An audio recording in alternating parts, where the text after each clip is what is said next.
Good morning, everyone. Here we go. Inspiration for today. And wow, do we have an exciting chapter for you today as we go through our study of the book of Revelation.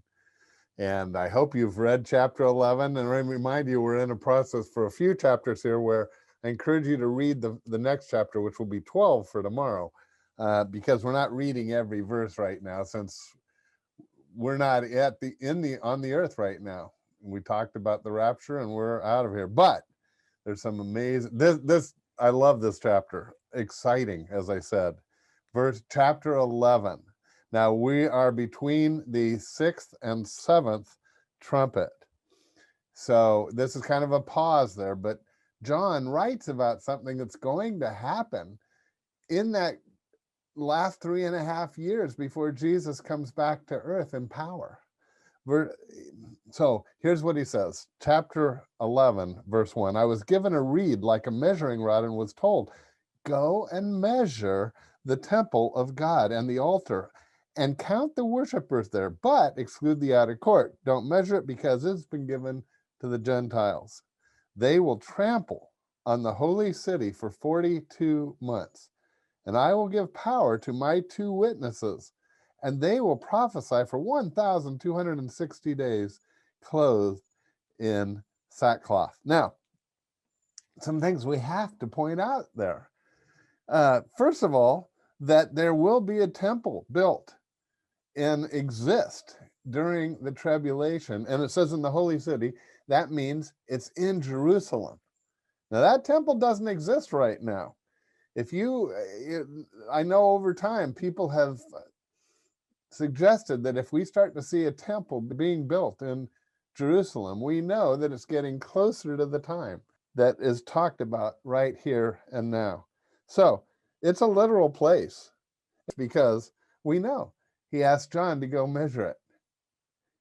Go measure it. Now, this is the temple that's here. There's also the real temple is in heaven, as we'll actually see at the end of this chapter. And by the way, 42 months is 1,260 days. So he's talking about the last 3.5 years of the tribulation, which is called the Great Tribulation. Now, he says he's going to have 2 witnesses. 2 witnesses. And he says they're men, and they're going to go out with great, great power. And this is a time that God is going to allow the gospel to be preached. Kind of the last chance of the last chances. And we saw that many people haven't been turning to the Lord, even in the midst of huge calamities, unexplainable by any other means other than that it's all of God. Let's drop down to verse 7. These men of power saying amazing things, and I'm sure some people are coming to know Christ during that time. Now, when they have finished their testimony, in other words, when they're finished telling about Christ, then, look what happens to them. The beast that comes up from the abyss will attack them and overpower and kill them. You know who that somebody is, the beast? It's the Antichrist, the Antichrist. And he's talked about throughout Revelation. And this is one time where God allows him and he kills these 2 witnesses. Their bodies will lie, verse 8, in the street of the great city. That is, they're going to be on view in Jerusalem, which is figuratively called Sodom and Egypt, where also their Lord was crucified. So that's how we know that it is Jerusalem that he is talking about. For 3.5 days, men from every tribe, people, language, and nation will gaze on their bodies and refuse them burial. And the inhabitants of the earth will gloat over them and will celebrate by sending each other gifts, because these 2 prophets had tormented those who live on earth. What way are they tormenting them? Isn't that something? They're tormenting them by telling the truth, that the only way to be saved is through faith in Jesus. And they viewed that as tormenting. But isn't that something, for all the years that the Bible has existed, and even when it was first written, this book was first written, in the late first century. That would have been very hard to understand, wouldn't it? That people from all over the world will gaze on their dead bodies and refuse them burial. That seemed impossible.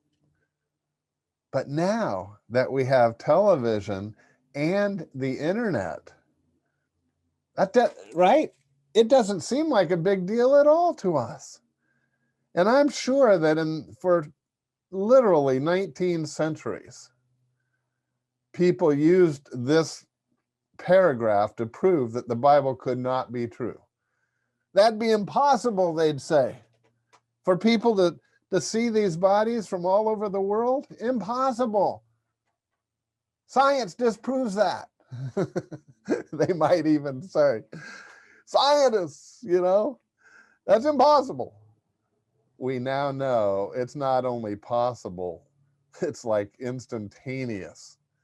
It'll happen and we'll see it and everyone will be rejoicing. See, those people that follow God didn't they talk about God and so on, but he let, if there was a God, how could they be dead? And then verse 11, but after 3.5 days, a breath of life from God entered them and they stood on their feet. And guess what? Terror struck those who saw them. And that'll be seen all over the world also, evidently. And they heard a loud voice from heaven saying, come up here. And they went up to heaven in a cloud while their enemies looked on. Can you imagine that as a live TV event? Oh my goodness. It's just phenomenal that this could be written so long ago, and now, guess what? Be true. And may that be a lesson for us if we ever see things in the Bible that we think can't be true. If God says them, they're true. And if that wasn't enough to see it, verse 13, at that very hour there was a severe earthquake and 1/10 of the city collapsed. 7,000 people were killed in the earthquake and the survivors were terrified. But finally, at least those in Jerusalem, what? Do you see it? Gave glory to the God of heaven.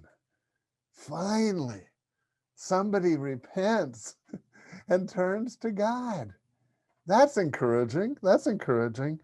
And that was the second woe, and the third is coming. But now we actually, after that just awesome story, not story, it's a statement of fact. This is happening. And it's happening at the end of time, right before Jesus comes back. And if that weren't clear, well, then the seventh angel sounded his trumpet. We finally would get to the seventh trumpet. And there were loud voices in heaven. And those voices said, the kingdom of the world has become the kingdom of our Lord and his Christ. And he will reign forever and ever. Obviously, this is when all this happens, right at the end, right before Jesus returns to earth. And we'll read about that in coming chapters. And that's where we're going to start going back to verse by verse, because we come back with him to reign on earth. The 24 elders who were seated on their throne fell on their faces and they worshiped God. And you should read what they say in worship. And verse 19, then God's temple in heaven was opened, and within his temple was seen the Ark of the Covenant. Wow. The temple that's we're going to read about coming down to earth is already built. And John was able to not only see that, but he had a look inside. And what did he see? The Ark of the Covenant. Oh, man. What an exciting chapter 11 is, isn't it? Oh. But there's more to come. So I hope you tune back in tomorrow. Read chapter 12 if you have time at all today, and then we'll discuss it tomorrow morning. God bless. Have a great day in the Lord. Beautiful day. It's wonderful. This is the day that the Lord